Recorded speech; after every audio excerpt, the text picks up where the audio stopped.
చాలా కాలం తర్వాత reserve bank of India repo రేటును తగ్గించనున్నట్లు సమాచారం. శుక్రవారం ఉదయం ఆర్బీఐ కొత్త గవర్నర్ సంజయ్ మల్హోత్రా కీలక వడ్డీ రేటును 25 బేసిస్ పాయింట్లు బీపీఎస్ తగ్గించడంపై ప్రకటన చేసే అవకాశం ఉంది.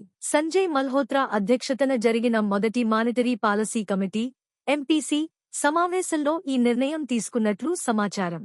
ఇదే నిజమైతే దాదాపు 5 ఏళ్ల తర్వాత రెపో రేటు 6.25కి చేరనుంది. కరోనా సంక్షోభం సమయంలో ఆర్థిక వ్యవస్థకు మద్దతుగా ఆర్బీఐ 2020 మేలో రెపో రేటును 40 బీపీఎస్ తగ్గించి 4% చేసింది. 2022 మేలో రష్యా-ఉక్రెయిన్ యుద్ధం, ద్రవ్యోల్బణం ఆందోళనల కారణంగా రేట్లు పెంచడం ప్రారంభించింది. ఈ రేట్ల పెంపు మే 2023 వరకు కొనసాగింది. ఆ తర్వాత రెపో రేటులో ఎలాంటి మార్పు చేయలేదు. రెపో రేటు తగ్గింపుపై నిపుణుల అంచనాలు ఎలా ఉన్నాయంటే, అనేక ఆర్థిక సంస్థలు, ఆర్థికవేత్తలు 25 బీపీఎస్ రేటు తగ్గింపును అంచనా వేస్తున్నారు. ఫిబ్రవరి 2023 తర్వాత ఆర్బీఐ రెపో రేటును 6.25కి తగ్గిస్తుందని డీబీఎస్ గ్రూప్ రీసెర్చ్ భావిస్తోంది. బోఫే గ్లోబల్ రీసెర్చ్ కూడా రేటు తగ్గింపును ఆశిస్తోంది. అసోచామ్, ఒక ప్రముఖ ఇండస్ట్రీ ఛాంబర్, కూడా ఆహార ద్రవ్యోల్బణం తగ్గడం, రబీ పంట దిగుబడులు పెరిగే అవకాశం ఉండటం వల్ల రేటు తగ్గింపు ఉండవచ్చని పేర్కొంది.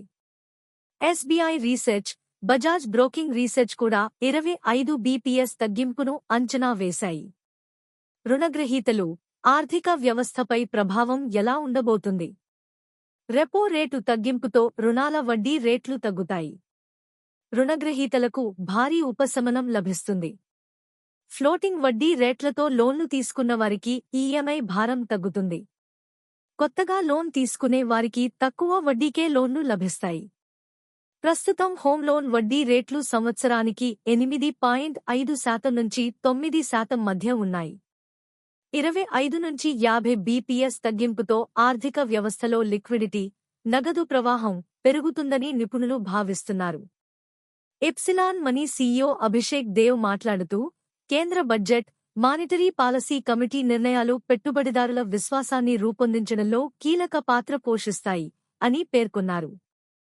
మరోవైపు Yes Securities executive director Amar Ambani మాట్లాడుతూ, ప్రపంచ ఆర్థిక పరిస్థితులు ఇప్పటికీ రేట్ల తగ్గింపునకు అనుకూలంగా లేవు.